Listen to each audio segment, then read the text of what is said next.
Hello everyone, कैसे हो आप सभी लोग। स्वागत है आप सभी का मैथ प्रो में। तो आज के सेशन में अपन प्रैक्टिस सेट 13 देखते हैं। तो चलते हैं फर्स्ट क्वेश्चन की तरफ। तो फर्स्ट क्वेश्चन में क्या बोला गया है कि निम्नलिखित 2010 से 2014 की अवधि में मेरठ में एक कंपनी के निर्मित बल्बों की संख्या सैकड़ों में दर्शाता है। तो इस अपन को लेना है 2010 से लेकर 2014 में क्या पूछा है, एवरेज पूछा है। तो देखो 2010 में कितना है 30, फिर कितना है 2011 में 42.5, ठीक है। एंड 2012 में कितना है 35 प्लस, एंड 2013 में कितना है 27.5 प्लस 2014 में कितना है 35। देखो इनका एवरेज लेंगे तो ये कितने टर्म्स है, 5 टर्म में, तो इनको भाग देंगे तो एवरेज कितना निकल के आ जाएगा। तो इनको जोड़ेंगे तो कितना हो जाएगा ये 170, और 170 में 5 का डिवाइड करूंगा तो कितना हो जाएगा ये 34, सैकड़ों में आएगा। और अगर सैकड़ों में सैकड़ा कितना होता है 100, तो इसको कितना गुणा कर दूंगा 100 से गुणा कर दूंगा तो कितना हो जाएगा 3400। तो ये इसका एवरेज निकल के आ जाएगा। जो ऑप्शन नंबर कौन सा, ऑप्शन नंबर डी। नेक्स्ट पे चलता है क्वेश्चन नंबर 2। जो क्या बोला गया है कि निम्न वर्तालेख एक विश्वविद्यालय के 7 विभिन्न कॉलेज हैं जिनमें कौन कौन सी है, P Q R S T M और एन है। इसमें अंग्रेजी ऑनर्स के जो पाठ्यक्रम में जो छात्र हैं उनका वितरण को दर्शाता है, ठीक है। तो क्या पूछा है, 7 कॉलेजों में जो ऑनर्स पाठ्यक्रम है तो टोटल छात्र दे रखा है ना। टोटल के लिए तो कितने दे रखी है अपने पास 2800, 2800। एंड एम और एस में कितने छात्र हैं, तो देखो एम में तो कितने हैं 17, और एस में कितना है 14। तो देखो 100% की वैल्यू तो कितनी दे रखी है अपन को क्वेश्चन में 2800। 100% की तो कितनी दे रखी है 2800। पूछा किसका है, एम और एस का। तो एम कितना है 17 एंड एस कितना है 14। तो ये कितना हो गया 31। तो 31% की वैल्यू पूछी है। तो अपन कैसे लिखेंगे 2800 को नीचे 100, जिसकी वैल्यू दी हुई है उसको इसको नीचे, एंड जिसकी पूछी है उसको उससे गुणा कर देंगे तो कितना हो जाएगा एम और एस का 28 × 31। 28 × 31 कितना होता है 868, ठीक है। एक तो ऐसे कर सकते हैं। दूसरा अपने ऐसे बोले यहाँ से अगर इसको मेथड से नहीं करे तो मैं बोलूँ कि एम में कितना है 17% और एस में कितना है 14%। तो इन दोनों का योग कितना हो गया 31%।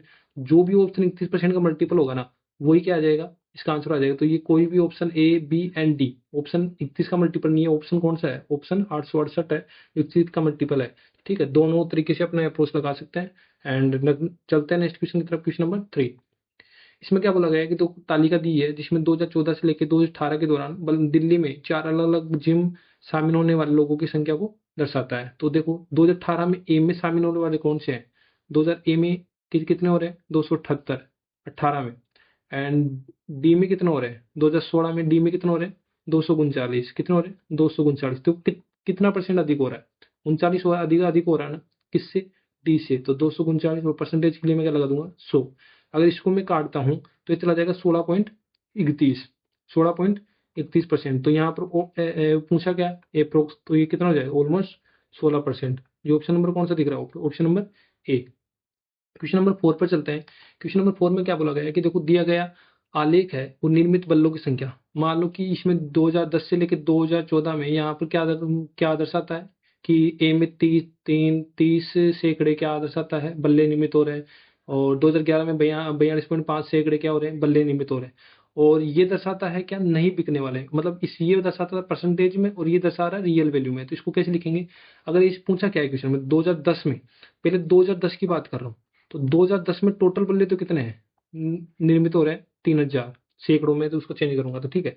अगर उसमें 20% नहीं बिकने वाले हैं तो 80% क्या होंगे बिकने वाले होंगे ना। तो अगर इसका 80% निकालूंगा, 80% निकालूंगा तो परसेंटेज क्या उठाऊंगा तो कितना हो जाएगा 100। तो ये कितना हो गया 8 × 2400। तो कितना हो गया 2400 बल्ले क्या है बिकने वाले हैं, क्या है बिकने वाले, ठीक है। अगर मैं 2000 किसकी बात करूं 14 की बात करूं, तो देखो इसमें कितने हैं 3500, कितने हैं 3500। अगर इसमें 24 बिक रहे हैं तो 76 क्या हो गए, अगर 24 है नहीं बिकने वाले तो 76 क्या हो जाएंगे बिकने वाले। तो इसका 24 का 3500 का 76% निकालूंगा तो ये कितना हो जाएगा 2660 रुपए। अब देखो इनमें क्या पूछा डिफरेंस ही तो पूछा है, इनमें क्या पूछा है डिफरेंस ही तो पूछा है। तो इनका डिफरेंस कितना हो गया 260 बल्ले होंगे जो क्या होंगे इनके बीच का अंतर होगा। जो ऑप्शन नंबर कौन सा है, ऑप्शन नंबर डी। नेक्स्ट पे चलते हैं क्वेश्चन नंबर 5। देखो ये क्या है सिंप्लीफिकेशन का क्वेश्चन है, इसको सोल्व करता हूँ। देखो पहले मैं 3/4 में 5/12 का भाग दूंगा तो कैसे लिखूंगा 12/5 माइनस, देखो इससे मैं कैंसिल आउट करूंगा 3 टाइम्स, ये कितना हो जाएगा 3/5। और अगर इसमें इसको डिवाइड करता हूँ तो ये कितना हो जाएगा 3, 1 - 1, ठीक है। देखो इसको सोल्व करूंगा कितना हो गया 4×3 = 12, तो ये कितना हो जाएगा 3×3 = 9, 9/5 माइनस ये कितना हो जाएगा 3/5। और देखो ये कैंसिल आउट हो जाएगा, दो में से एक गया तो कितना हो जाएगा 1 हो जाएगा। देखो 9 में से 3 गया तो कितना हो जाएगा 6/5, क्योंकि बेस समान है 6/5। जो ऑप्शन नंबर कौन सा दिख रहा है अपन को, ऑप्शन नंबर डी। ठीक है, नेक्स्ट पे चलते हैं, क्वेश्चन नंबर 6।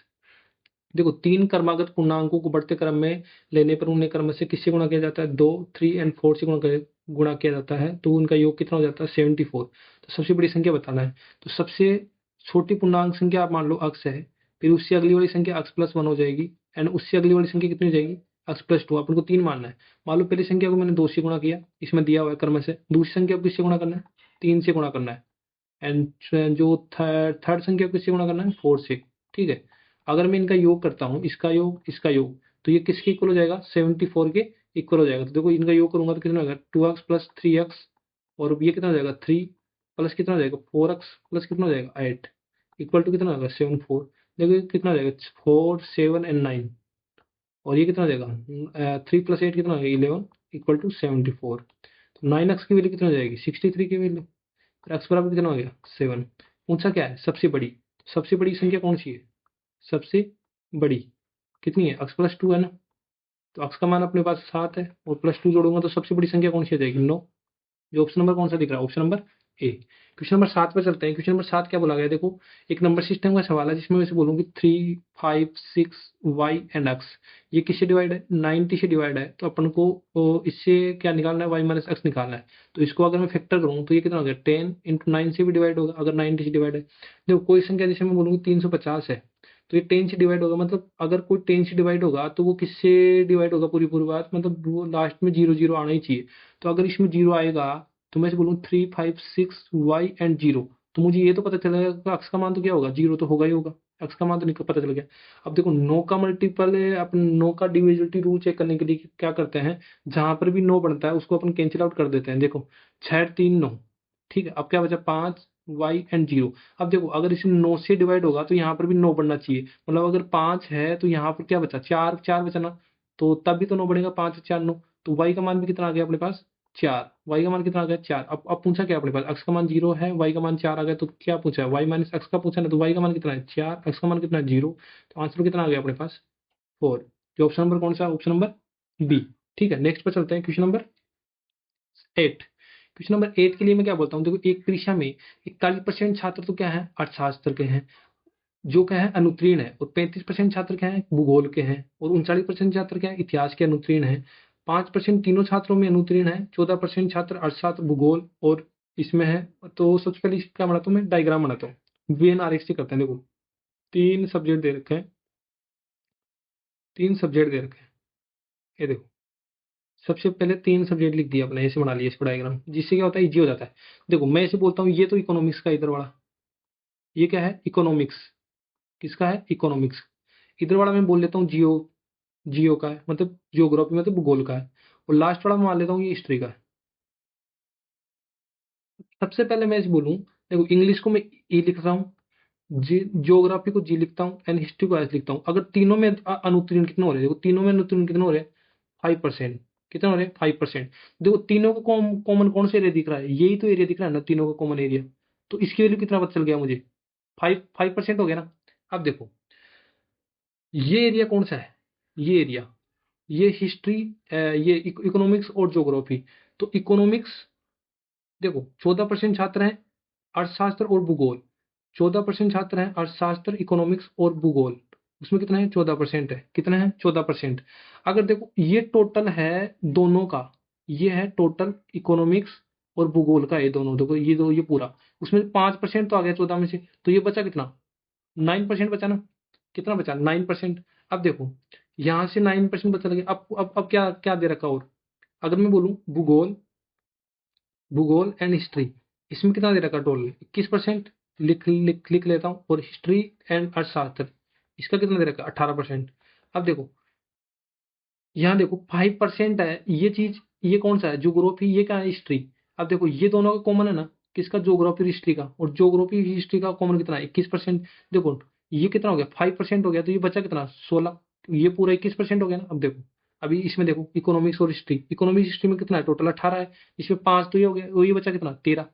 अब पूछा क्या है अपने पास, ओनली फॉर अर्थशास्त्र में पढ़ने वाले, तो ये एरिया बताना है अपन को, ये एरिया, ये एरिया, ये कौन सा है ओनली फॉर इकोनॉमिक्स का है। तो देखो, इकोनॉमिक्स का तो ये पूरा देखो, दूसरे कलर से और बताता हूँ आपको, दूसरे कलर से बताऊंगा तो समझ में आएगा। देखो सॉरी,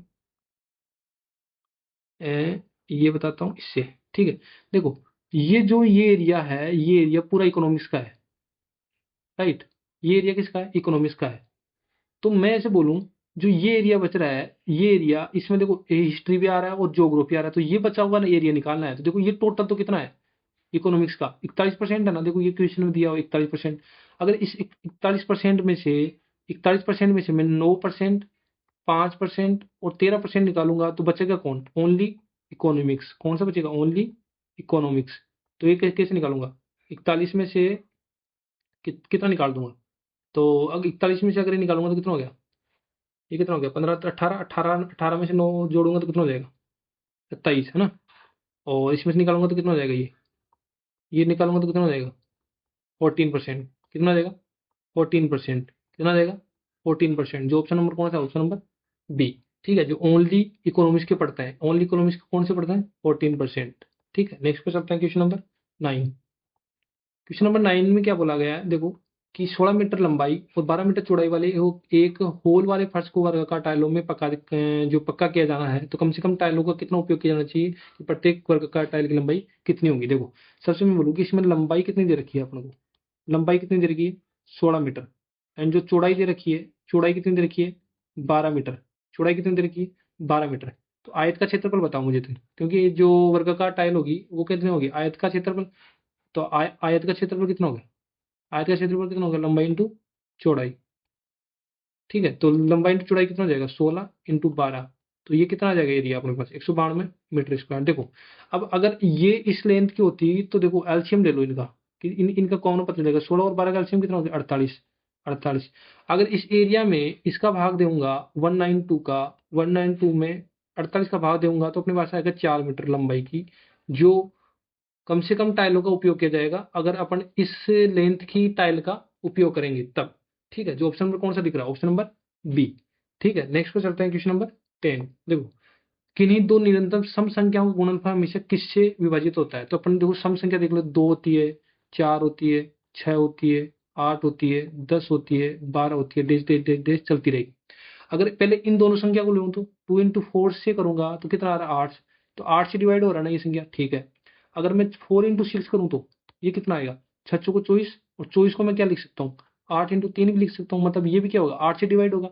अगर मैं 6 इंटू 8 करूँ तो देखो इसमें तो पहले से 8 आ रहा है, मतलब क्या होगा? ये 8 से डिवाइड होगा कि नहीं होगा? होगा पूरी पूरी बात, ठीक। अब अगर 10 इंटू 8 करूँ तो 10 इंटू 8 करूँ तो देखो इसमें भी कितना आ रहा है? 8 आ रहा है, तो ये भी 8 से डिवाइड करूंगा। मतलब ये भी 8 से पूरी पूरी बात डिवाइड हो जाएगा। अगर 10 इंटू 12 करूँ तो देखो ये कितना हो रहा है? 120। और 15 इंटू 8 भी कितना होता है? 120 होता है। मतलब किसी भी संख्या, मतलब जो सम संख्याओं का जो निरंतर सम संख्या है, जैसे 2 से 4 हो गई, फिर 4 से 6 हो गया, 6 से 8 हो गया, फिर 8 से 10 8 हो गया, मतलब लगातार अगर उनसे करेंगे तो वो हमेशा किससे डिवाइड होगी? 8 से डिवाइड होगी। जो ऑप्शन नंबर कौन सा दिख रहा है? Option number C. ठीक है, नेक्स्ट पर चलते हैं, क्वेश्चन नंबर 11। देखो एक पानी का ड्रम 3/4 भाग भरा हुआ है। जब इसमें से 9 लीटर पानी निकाला जाता है तो इसका 1/2 भाग भरा रहता है ड्रम की क्षमता। तो आप ड्रम की क्षमता मान लो, टोटल कितनी है? खुद से मान लो कि 1 लीटर है। कितनी लीटर है? 1 लीटर है। अगर मैं इस बोलूं पानी का ड्रम का 3/4 भाग भरा हुआ है, ठीक है। देखो 9 लीटर पानी निकाला जाता है तो कितना बचता है? 1/2 भाग भरा रहता है। तो मैं से बोलूं अगर 3/4 भाग भरा हुआ है, अगर उसमें से 1/2 भाग निकाल दूंगा तो बचेगा कितना? 9 लीटर ही तो बचेगा। ठीक है, मैंने यहाँ से उल्टा बोल दिया, तो इसको सोल्व करूँ तो यहाँ से कितना हो जाएगा? क्योंकि देखो यहाँ से इधर इधर इसका 9 को इधर लेके जाऊंगा तो उधर जाएगा, तो वो 1/2 होगा, तो इसको ऐसे कर लिया मैंने, ठीक है। 3 - 2, तो ये कितना हो जाएगा? ये कितना हो गया? 1/4। तो ये कितना हो जाएगा? 9। तो टोटल कितना था? 1। तो यहाँ से 1 की वैल्यू निकालूंगा तो ये इधर हो जाएगा, तो कितना हो जाएगा? 9 चौको 36 लीटर। तो अपने टोटल क्या होना था? 1 ही तो बना था। तो टोटल उससे ड्रम की क्षमता कितनी आ जाएगी अपने पास? 36 लीटर आ जाएगी। 36 लीटर। जो ऑप्शन नंबर कौन सा मिल रहा है? Option number D. ठीक है, नेक्स्ट पे चलते हैं, क्वेश्चन नंबर 12 है। क्वेश्चन नंबर कौन सा मिलता है? 12। देखो इस क्वेश्चन को सोल्व करने के लिए आपको बेसिक प्रॉपर्टीज ये पता होनी चाहिए। देखो क्या बोलता हूँ, जैसे एक ट्रायंगल है एबीसी। एक ही ट्रायंगल क्या है? एबीसी। A B C. अब देखो इसमें क्या बोला गया है कि देखो बीसी पर पॉइंट डी और ई है। बीसी पर पॉइंट डी और ई है, जिसमें मैं बोलूंगी देखो ये इसमें जोड़ दिया मैंने और ये इसको इसको जोड़ दिया, और यहाँ से मैंने एक इनकी हाइट खींच देता हूँ मैं खुद बोल लेता हूँ, यहाँ पर लंब है, ये पी पॉइंट है। देखो यहाँ पर बोला गया कि बी डी, ये दूसरे पॉइंट से लेता हूँ मैं, ये बी डी की लेंथ एंड ये जो डीसी की लेंथ है ये, एंड ये एसी की लेंथ, ये क्या है, बराबर है। तो ए डी सी का क्षेत्रफल बताना है।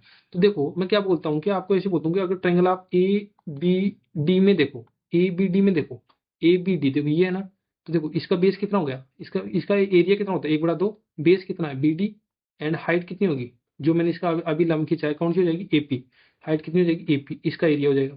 अगर मैं ट्रायंगल बोलूँ, triangle A D C, A D E, इसका एरिया बताओ तो 1/2, बेस कितना हो जाएगा डी ई, एंड हाइट कितनी हो जाएगी ए पी, ठीक है। एंड ट्रायंगल बोलूँ ए ई सी, इसका एरिया बताओ तो 1/2, बेस कितना हो जाएगा ई सी, इंटू हाइट कितनी हो जाएगी ए पी। देखो अगर मैं यहाँ पर ऐसे बोलता हूँ, आपको अगर कुछ दिख रहा हो, देखो B D, D E and E C, अगर देखो ये तीनों बराबर है तो मतलब ये इनका एरिया भी क्या हो जाएगा, यहाँ पर बराबर हो जाएगा, एरिया क्या हो जाएगा, इक्वल हो जाएगा। अगर एरिया इक्वल है मतलब मैं क्या बोल सकता हूँ, एडीसी, एडीसी का एरिया इक्वल किसके हो जाएगा, एडीई के एरिया के बराबर किसके हो जाएगा, एई सी के एरिया। तो ये ट्रायंगल एबीसी किन किन एरिया से मिलकर बना हुआ है, देखो तीन पार्ट में डिवाइड हो गया ना, देखो एक तो इस पार्ट में, एक इस पार्ट में, एक इस पार्ट में। तो ठीक है, अगर मैं बोलूंगी ट्रायंगल किसका निकालना अपन, एडीसी का, एडीसी का एरिया वो कितना हो जाएगा, टोटल तो कितना है, तीन मान लो, तीन तीन पार्ट में डिवाइड हो गया, और ये तीन पार्ट में कितना हिस्सा घेर रहा है, एक और दो, तो मतलब दो, 2/3 ऑफ एबीसी का एरिया हो जाएगा ना, दो एबीसी का एरिया हो जाएगा ये, एबीसी का क्षेत्रफल। देखो 2/3 एबीसी का एरिया क्वेश्चन में कितना दे रखा है, 39, तो कितना हो जाएगा 13, तो एडीसी का एरिया कितना हो जाएगा, 13×26 सेंटीमीटर स्क्वायर। तो ऑप्शन नंबर कौन सा दिख रहा है, ऑप्शन नंबर सी। ठीक है, नेक्स्ट पर चलते हैं, क्वेश्चन नंबर 13। देखो ये सिंप्लीफिकेशन का क्वेश्चन है, इसको सोल्व करता हूँ। देखो यहाँ से मैं 2 से 2 कैंसिल आउट कर देता हूँ, तो यहाँ कितना आ जाएगा, 1.8 प्लस कितना हो जाएगा 3/2, प्लस कितना हो जाएगा 3/2। देखो इसको सोल्व करता हूँ तो ये 2/5 डिवाइड है, देखो इसको सोल्व करूँगा तो ये कितना हो जाएगा, ये कैंसिल आउट हो जाएगा। ठीक है, तो ये कितना हो गया 2/5 मल्टीप्लाई 3/2 -1, पहले डिवाइड सोल्व करेंगे तो 1.8 प्लस 3/2, इसमें इसको डिवाइड करूंगा तो कितना हो जाएगा 1, 1 3/2 -1। देखिए ये कितना हो जाएगा 1/2, 3/2 इंटू 1/2। देखो ये कितना हो जाएगा 1/2, इसको पॉइंट हटाऊंगा तो कितना हो गया 18, और नीचे 10, प्लस कितना हो गया 3/4। ठीक है, देखिए ये दो से काटूंगा तो कितना हो गया 9 टाइम, ये कितना हो गया 5 टाइम। तो इसको सोल्व करूंगा तो कितना हो जाएगा, एलसीएम 20 आ जाएगा। देखो 5 चौके 20 और 4 और 9 चौके 36। ठीक है, और अगर इसमें करूंगा 4 पंजे 20, 5 3 15, तो यहाँ से सोल्व करूंगा तो कितना हो जाएगा, ये 51/20। तो यहाँ से सोल्व करूंगा तो कितना हो जाएगा 2.55, जो ऑप्शन नंबर कौन सा दिख रहा है, ऑप्शन नंबर डी। ठीक है, नेक्स्ट पे चलते हैं, क्वेश्चन नंबर 14। देखो एक गार्ड समुद्र तल से 180 मीटर की ऊंचाई पर निगरानी टावर से दुश्मन की नाव को देखता है, जो 60 डिग्री के अवनमन कोण पर है, तो टावर से सतह से नाव की दूरी क्या होगी। देखो सबसे पहले मैं बोलूँ 180 मीटर का टावर बना लेता हूँ मैं, ये है लेन दे रखा है 180 मीटर। ठीक है, और जो इसके शीर्ष से यहाँ से देख रहा है टावर की ऊंचाई से, और यहाँ पर मान लो किसी की नाव खड़ी है। ठीक है, और इसका अवनमन कोण, अवनमन कोण मतलब कितना दे रखा है, ये 60 दे रखा है अपन को, अवनमन कोण ये 60 दे रखा है। तो ये अगर 60 दे रखा है तो यहाँ पर देखो ये 60 दे रखा है, तो ये कितना हो जाएगा, ये भी 60 हो जाएगा। तो ये 60 है तो ये कितना हो जाएगा 30 हो जाएगा। अब आपको रेशियो पता होगा, अगर इसमें क्या पूछा है, ये डिस्टेंस पूछी है, इसको मान लो ए मान लो। ठीक है, देखो इसका रेशियो कितना होता है 1 होता है, आपको हमेशा पता होता है। और 60 के सामने वाली रेशियो कितना होता है √3, तो √3 का मान कितना दे रखा है क्वेश्चन में 180, कितना दे रखा है 180। तो एक की वैल्यू कितना बता दोगे मुझे, एक की वैल्यू 180/√3। यहाँ पे मैं परमेकरण करूंगा तो कितना हो जाएगा √3/√3, यहाँ से 3 से कट जाएगा तो कितना हो जाएगा 6 टाइम। तो जो एक माना था वही क्या है, ए है, तो ये कितना हो गया 60√3, 60√3, जो ऑप्शन नंबर कौन सा दिख रहा है अपन को, ऑप्शन नंबर सी। ठीक है, ये रेशियो से कर दिया अपन ने। ठीक है, नेक्स्ट पर चलते हैं क्वेश्चन नंबर 15 पर। देखो ये इस क्वेश्चन को करने के लिए सबसे पहले आपको ये पता होना चाहिए। देखो देखो ये मैं पहले बता देता हूँ। देखो ये 0 डिग्री होता है, ये कितना होता है 90 डिग्री, ये कितना होता है 180 डिग्री, और ये कितना होता है 270, और ये कितना होता है 360। देखो यहाँ पर तो ऑल पॉजिटिव होते हैं, जो भी ट्राइगोनोमेट्रिक फंक्शन होते हैं। यहाँ पर साइन और कोस, साइन और कोसेक। ठीक है, यहाँ पर क्या होता है टेन और कोट, और यहाँ पर क्या होता है कोस और सेक। ठीक है, अब मैं बोलूँ यहाँ पर देखो कोस 270 - थीटा, कोस 270 माइनस अक्स लिखूं तो ये क्या आंसर आता है, माइनस साइन अक्स। माइनस साइन अक्स, देखो ये कैसे आया, अगर 270 माइनस थीटा, देखो यहाँ इधर जाऊंगा तो क्या हो जाएगा प्लस, और यहाँ जाऊंगा तो क्या हो जाएगा माइनस। तो 270 माइनस में क्या होता है, कोस क्या होता है, नेगेटिव होता है ना, क्योंकि यहाँ पर कोस का नहीं होता है, यहाँ पर क्या होता है टेन और कोट होता है, तो देखो नेगेटिव आ गया। और चेंज किस पे होता है, तो 90 पर होता है, 270, तो कोस किस में चेंज हो जाता है, साइन में। तो देखो ये रिजल्ट आ गया। अब देखो नेक्स्ट केस लिखूंगा, साइन 180 माइनस अक्स। देखो 180 पर कोई चेंज नहीं होता, तो साइन का तो साइन आएगा। ठीक, अब देखो प्लस आएगा माइनस, 180 माइनस थीटा में क्या होता है, साइन पॉजिटिव होता है ना, तो यहाँ पे मैंने साइन पॉजिटिव लिख दिया, तो साइन पॉजिटिव हो जाएगा। ठीक है, एंड नेक्स्ट कौन सा इसमें आएगा, साइन 270 माइनस अक्स। तो देखो साइन 270 माइनस, इसमें माइनस होता है और साइन माइनस अक्स हो जाएगा। साइन किस में चेंज होता है, कोस में। ठीक है, तो ये फॉर्मूले काम आ रहे हैं यहाँ पर। देखो इसको चेंज लिखता हूँ, इसको लिखो, कोस 270 माइनस थीटा, कोस 270 माइनस थीटा क्या होता है, माइनस का साइन एक्स, और स्क्वायर लगा दूंगा मैं, क्या लगा दूंगा, स्क्वायर। तो साइन फाइव का होल स्क्वायर, और ये कितना होता है, साइन एक्स, और माइनस का माइनस लगा दूंगा। ठीक है, तो ये कितना हो जाएगा, माइनस का माइनस, और कितना हो जाएगा, साइन फाइव का क्या हो जाएगा, होल स्क्वायर। देखो ये कितना हो गया, 90, साइन 90 की वैल्यू कितनी होती है, 1, और ये कितना हो जाएगा, माइनस का कोस, माइनस का कोस फाइव स्क्वायर। देखो ये तो कितना हो जाएगा, साइन स्क्वायर फाइव, ये कितना हो जाएगा, माइनस का साइन स्क्वायर फाइव, प्लस ये कितना हो जाएगा, प्लस का कोस स्क्वायर फाइव। देखो ये तो कैंसिल आउट हो जाएगा ना, बचा क्या अपने पास, कोस स्क्वायर फाइव। तो यही तो आंसर है, कौन सा ऑप्शन, ऑप्शन नंबर डी। ठीक है, नेक्स्ट पे चलता है, क्वेश्चन नंबर 16। देखो वर्तमान में कक्षा 10 के 20 छात्रों की औसत आयु केंद्र की 15.5 वर्ष। कक्षा अध्यापक की वर्तमान आयु 47 वर्ष है, तो 5 वर्ष के बाद छात्रों और कक्षा अध्यापक की औसत आयु कितनी होगी। तो सबसे पहले मैं इसे बोलूंगा 20 वर्ष, 20 ईयर में जो औसत आयु कितनी दे रखी है छात्रों की, 15 वर्ष थे। अगर इसको सम निकालूं, अगर सम निकालूं तो कितना हो जाएगा, उसको एवरेज को जितने स्टूडेंट है उनसे गुणा कर दूंगा, तो ये क्या आ जाएगा, सम आ जाएगा। तो सम कितना हो गया, 310। अब मैं बोलूँ कि अध्यापक, अध्यापक की एज कितनी हो जाएगी, अध्यापक की एज कितनी हो जाएगी, 47। अगर इसमें बोलूं टोटल कितना हो जाएगा, टोटल, टोटल मतलब छात्र प्लस अध्यापक, अध्यापक, ये कितना हो जाएगा, 310 प्लस 47, तो ये कितना हो जाएगा, 357 ईयर्स हो जाएगा। ठीक है, अब क्या बोला गया, देखो 5 वर्षों बाद बताना है। देखो अगर जिसको समझ में नहीं आ रहा है, देखो मैं बोलूंगा एक वर्ष में 2 3 4 5 स्टूडेंट है। अगर मान लो कि इनकी एज है 3 year 3 year 3 year 3 year 3 year, ठीक है। अगर मान लो 5 ईयर्स बाद, 5 ईयर्स बाद इनकी एज क्या हो जाएगी, 5 ईयर्स बाद में इसकी एज कितनी हो जाएगी, 8 ईयर्स, इसकी भी कितनी हो जाएगी, 8 ईयर्स, इसकी भी एज कितनी होगी, 8 ईयर्स, इसकी भी एज कितनी होगी, 8 ईयर, इसकी भी एज कितनी होगी, 8। मतलब सब में कितनी बढ़ रही है, 5 5 बढ़ रही है। अब देखो मैं से बोलूं सभी स्टूडेंट की, सभी स्टूडेंट की एज कितनी है 20 में, सम कितनी है 310 है। अगर 5 ईयर्स बढ़ानी है, अगर 5 ईयर्स बाद में, तो 20 स्टूडेंट की कितनी बढ़ जाएगी, सभी की 100 एज बढ़ जाएगी। तो अब 5 ईयर्स बाद में कितनी हो जाएगी 20 स्टूडेंट की, 5 वर्ष बाद में एज कितनी हो जाएगी, 5 वर्ष बाद में कितनी होगी, 310 प्लस 100, एक तो ये हो जाएगी, स्टूडेंट की एज कितनी हो जाएगी, 100 जोड़ूंगा तो कितना हो गया, 410। अब देखो टीचर की एज कितनी है वर्तमान में, 47। अगर इसकी भी 5 ईयर्स बाद में जोड़ूं, तो इसके 5 ईयर्स बाद जोड़ूंगा तो कितना हो गया, 7 और 3 कितना हो जाएगा,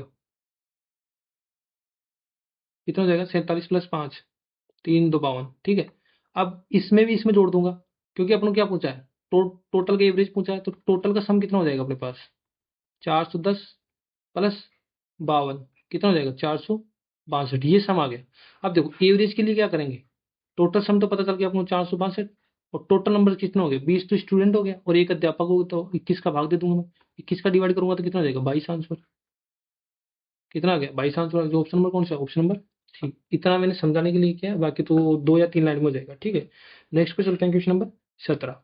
देखो 20 मीटर और 14 मीटर ऊंचाई वाले दो खंभे के शीश को एक तार से जोड़ा जाता है, से कितना बनाता है, 30 डिग्री कोण बनाता है, तो तार की लंबाई बताओ। देखो सबसे पहले तो 20 मीटर ऊंचा तार बना देता हूँ, ये 20 मीटर ऊंचा है, और एक तार देता है 14 मीटर। ठीक है, अब बोलो इसके शीर्ष से और इसके शीर्ष से एक तार जोड़ा जाता है, तो मैंने बोल दिया तार जोड़ दिया।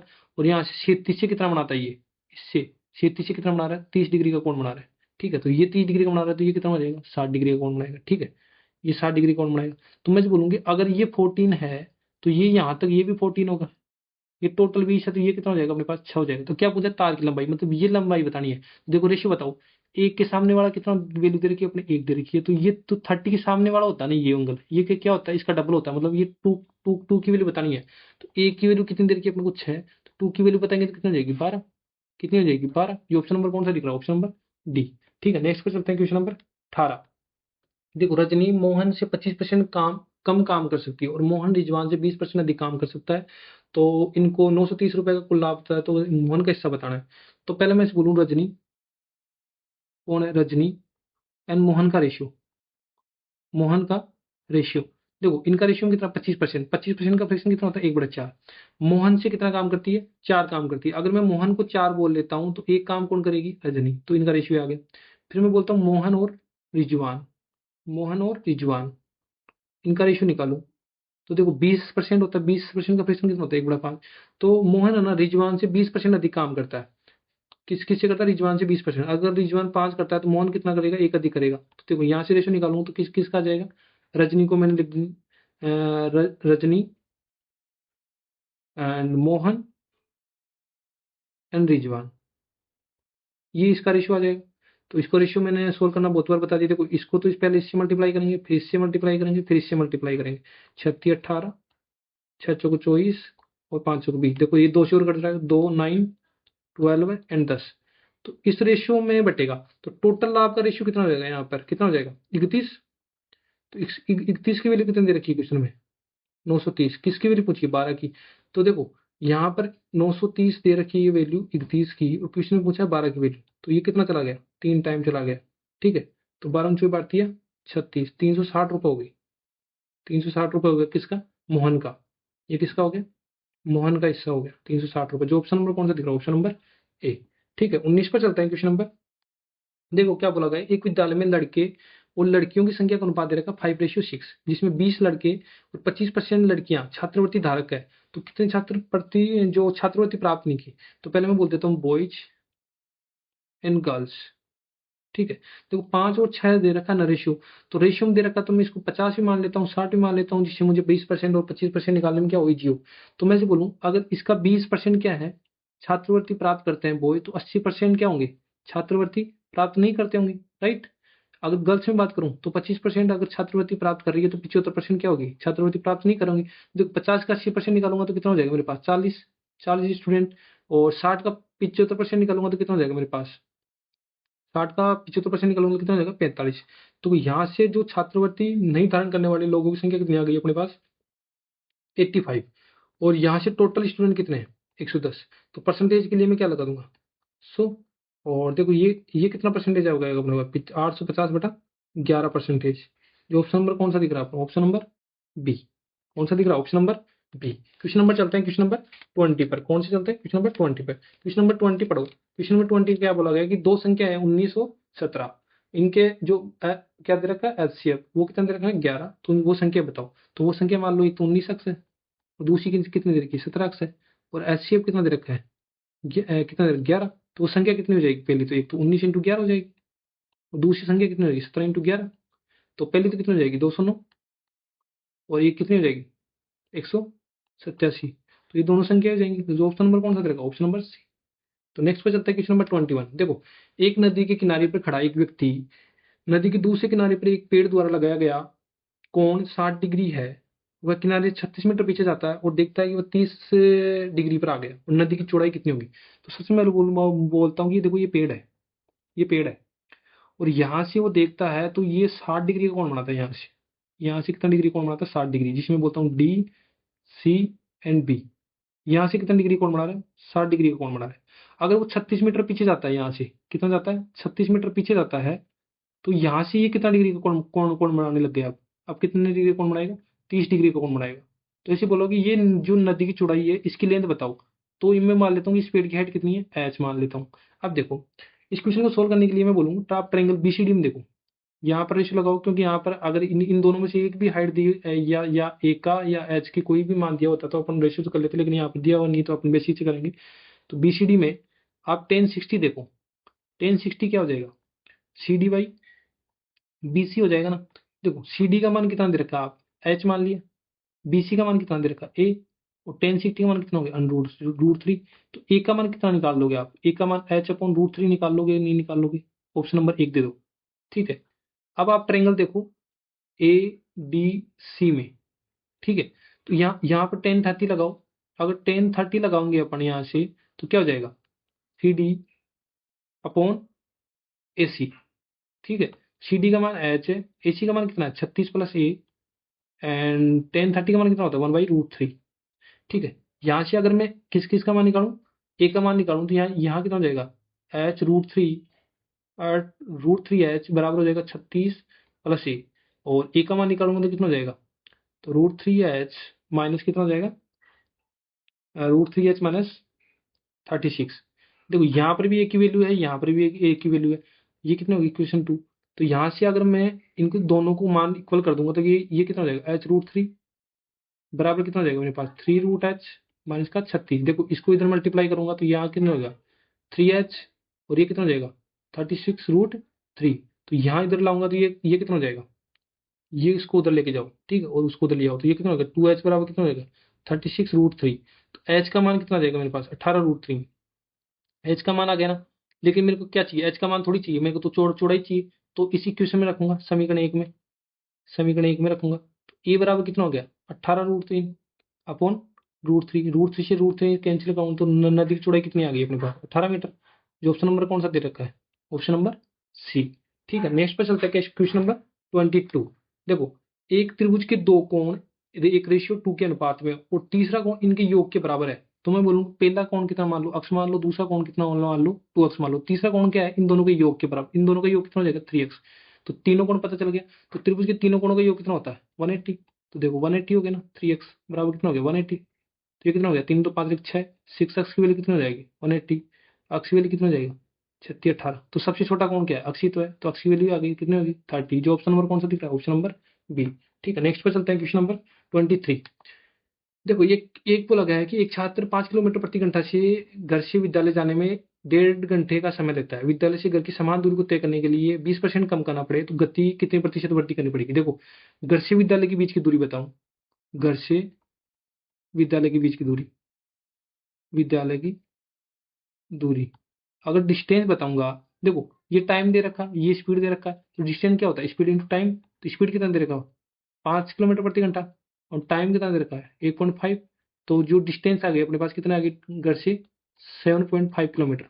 देखो, अगर उसको 20% कम करना पड़े, अगर नया समय निकालो, नया समय, ठीक है, पहला समय कितना है? 1.5।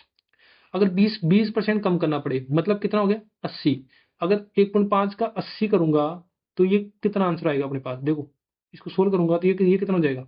ये हो जाएगा। और 15 × 120 मतलब कितना हो जाएगा? 1.2 आवर। मतलब उसने कितना समय कम कर दिया? 20% समय कम करेगा तो मतलब कितना होगा? 1.5 से कितना कर लिया? 1.2 आवर। और गति की बात करूं तो यहां से अगर मैं न्यू स्पीड कैसे निकालूंगा? डिस्टेंस तो अपने पास कितना है? 7.5 किलोमीटर। और जो टाइम कितना आ गया नया, ये हो जाएगा। तो नई स्पीड ये आ जाएगी, कितना आ जाएगी? इसको सोल्व करूंगा तो कितना हो गया? 12×5 = 60, 12×6 = 72 और 0.25 किलोमीटर आवर, ये नई स्पीड आएगी। अब देखो क्या अब अगर आप उनको परसेंटेज में चेंज करना है तो अपन क्या निकालेंगे? रेशियो निकाल लेंगे। ओल्ड स्पीड कितनी थी अपने पास और जो नई स्पीड निकाली उनका रेशियो निकाल लेंगे। तो ओल्ड स्पीड तो कितनी थी? 5, एंड न्यू स्पीड कितनी आ गई? 6.25। देखो यहाँ से अगर दो बिंदु उठाऊंगा तो यहाँ कितना आ गया? 2 जीरो। 25 से काटूंगा तो कितना होगा? 25 दूनी 50। कितना हो जाएगा? 20। और कितना होगा? 25 से 25 और कितना होगा? 25 चौके 5 चौके 20 और 55 25। देखो यहाँ से कितने परसेंट की वृद्धि कर रहा है स्पीड में? एक की वृद्धि किस पर? 4 पर इंटू 100। तो कितना हो गया? 25% की गति क्या बढ़ानी पड़ेगी उसको? वृद्धि करनी चाहिए। जो ऑप्शन नंबर कौन सा दिख रहा है अपन को? Option number B. ठीक है, क्वेश्चन नंबर किस पे चलता है? 24 पर। देखो, एक चुनाव में केवल 2 उम्मीदवार थे। हारने वाले उम्मीदवार को कितना मत मिला? 48% मत मिला। और उसके प्रतिद्वंदी को 6000 अधिक मत मिले, जिसमें 3 मतों से क्या अंतर से जीता। अवैध मतों की संख्या बताना है। तो मैं से बोल रही टोटल वोट मान लो आप। टोटल वोट मान लो 100। इसमें हारने वाले को कितना मिला? 48% में मत मिला। देखो जीतने वाला कैसे मिलेगा? जीतने वाला को मिले मत कितने हो जाएंगे? देखो 3% का डिफरेंस जीत रहा है। इसमें मान लो कि मैं से बोलूंगी कोई 100 है, ये 40% मिलता है, इसको 50% मिलता है, इन दोनों का डिफरेंस कितना होगा 10%।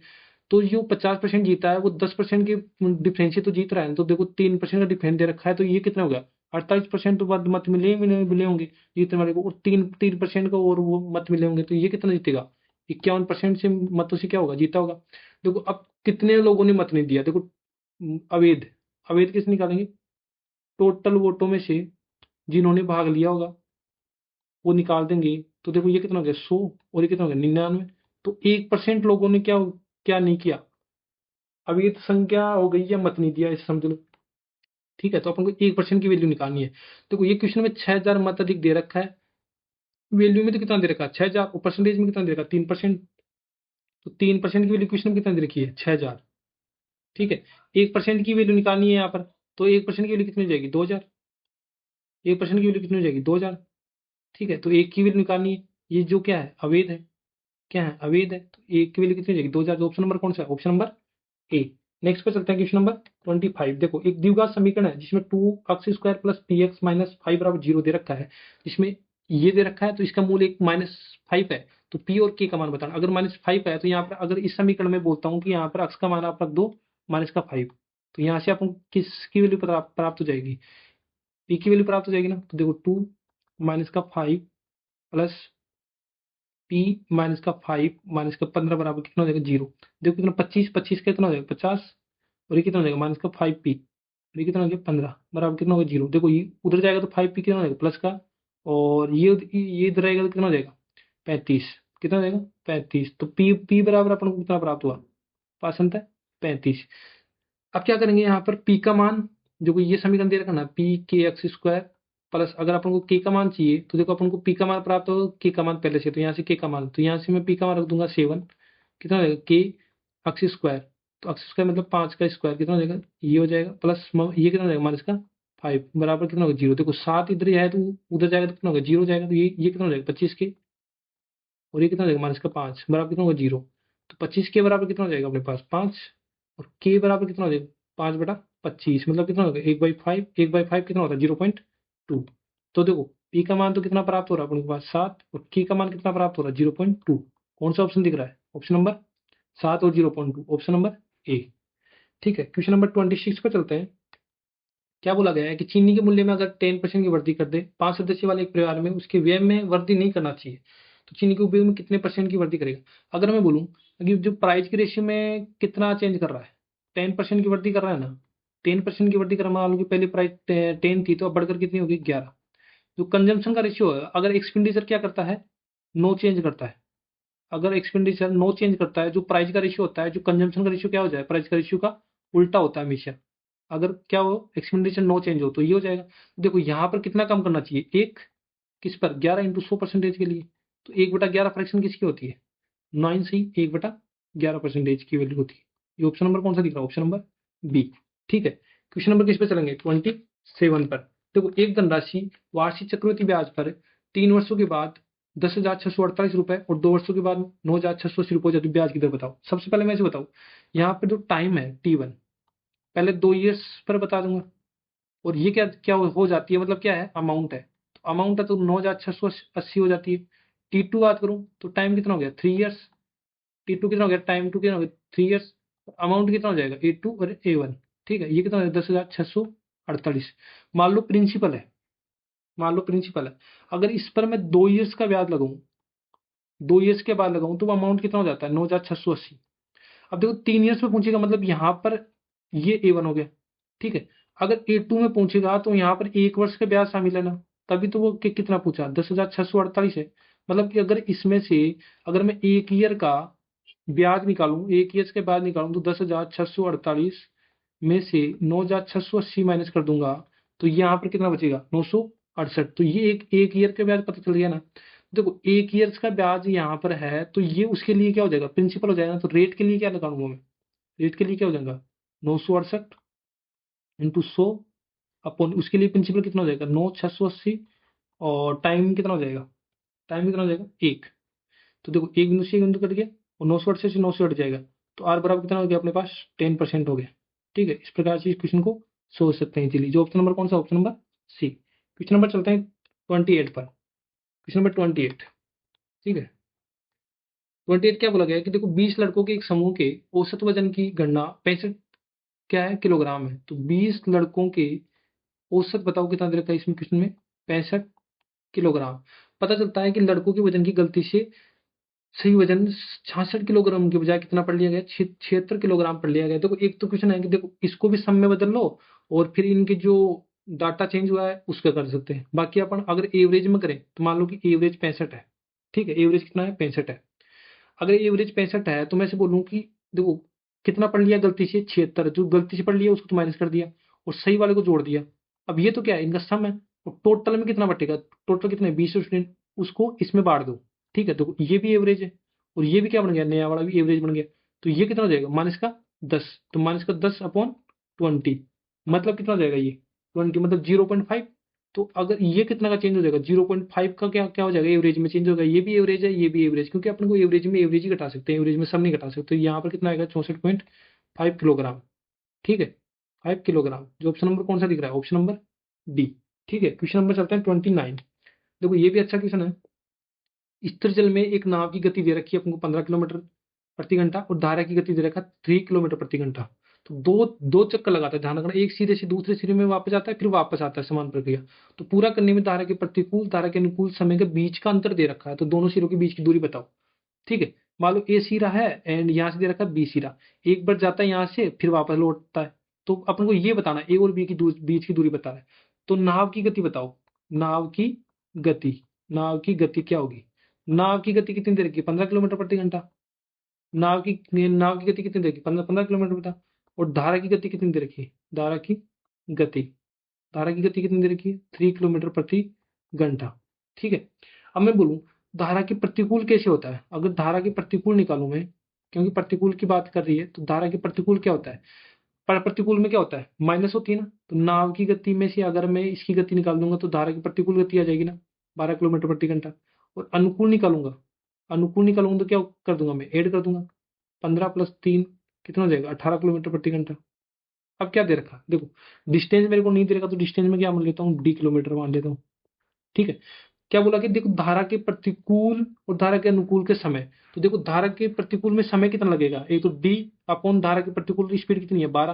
तो देखो प्रतिकूल एंड अनुकूल में इतना समय लगेगा ना, अनुकूल में कितना समय लगेगा इतना समय, है ना। तो इन दोनों के बीच का डिफरेंस अगर ये कितनी बार करे, 2 बार तय करे, 2 बार चक्कर लगाए तो 2 बार। तो इन इन बीच का कितना टाइम दे रखा 10 मिनट दे रखा है ना। और मिनट को चेंज करूंगा तो कितना होगा 60 से डिवाइड करूंगा, ठीक। अब इसको सोल्व करता हूँ तो ये कितना होगा, एलसीएम 36 ले लूंगा। तो कितना 12 × 36 3D और कितना होगा 18 × 36 2D। तो ये कितना हो जाएगा 1/6, ठीक है। देखो यहाँ से सोल्व करूंगा तो ये कितना हो जाएगा 36 और ये कितना हो जाएगा 3 टाइम्स। और ऊपर वाला कितना हो जाएगा डी, और इसको सोल्व करूंगा तो कितना हो गया 3 किलोमीटर। तो अपन को डी की ही अपन को क्या चाहिए, लेंथ चाहिए। तो डी बराबर कितना हो गया 3 किलोमीटर। जो ऑप्शन नंबर कौन सा है, option number C. Last and final question पे चलते हैं। क्या बोला गया, एक संख्या का 25% और दूसरी संख्या के 30% से 7 अधिक है तो संख्याओं के बीच का अंतर कितना दे रखा 29 देगा। तो संख्या बताओ। सबसे पहले तो ऑप्शन है कि अपने इन ऑप्शन को चेक करें। दूसरा है कि आपको बेसिक से करना है। अगर इस क्वेश्चन को तो मैं बोलूंगा तो वह संख्या एक तो अक्स है, दूसरी कितनी है वाई है। तो जैसे मान लो 25 का अक्स परसेंट निकालूंगा मैं, 25 का अक्स परसेंट कितना हो गया ये हो जाएगा। और दूसरी संख्या के 30%, तो वो क्या है 7 अधिक है। तो देखो एक एक इक्वेशन तो क्या बन जाएगी यहाँ से बन जाएगी। और दूसरी उन संख्याओं के बीच का अंतर कितना दे रखा 29। तो यहाँ से अपन क्या निकाल सकते हैं, अक्स और वाई का मान निकाल लेंगे। दूसरा क्या बोलूँ, जैसे मान लो कि मैं ऑप्शन ये उठाता हूँ, ऑप्शन से कैसे चेक करेंगे, ऑप्शन से कैसे चेक करेंगे। मान लो 34 का अगर मैं बोलूँ आप 25% निकालो, 34 का 25% निकालोगे तो कितना 25 को 100 और इसमें 4 का पा दूंगा तो कितना हो जाएगा 8.5। दूसरा बोलूँ 5 का 30% निकालो, 5 का 30% निकालोगे तो कितना हो जाएगा ये 5 15, मतलब कितना हो गया 1.5। क्या इससे 7 अधिक है, हाँ ये 7 अधिक है। तो यही तो पूछा है, इसके 7 अधिक होना चाहिए और इन संख्याओं के बीच का अंतर भी 29 है। तो कौन सा ऑप्शन हो गया, ऑप्शन नंबर डी। और बेसिक से आप ट्राई करना, तो ऑप्शन नंबर कौन सा, ऑप्शन नंबर डी। तो आज की वीडियो में इतना ही, मिलते हैं नेक्स्ट वीडियो में। Thank you for watching this video.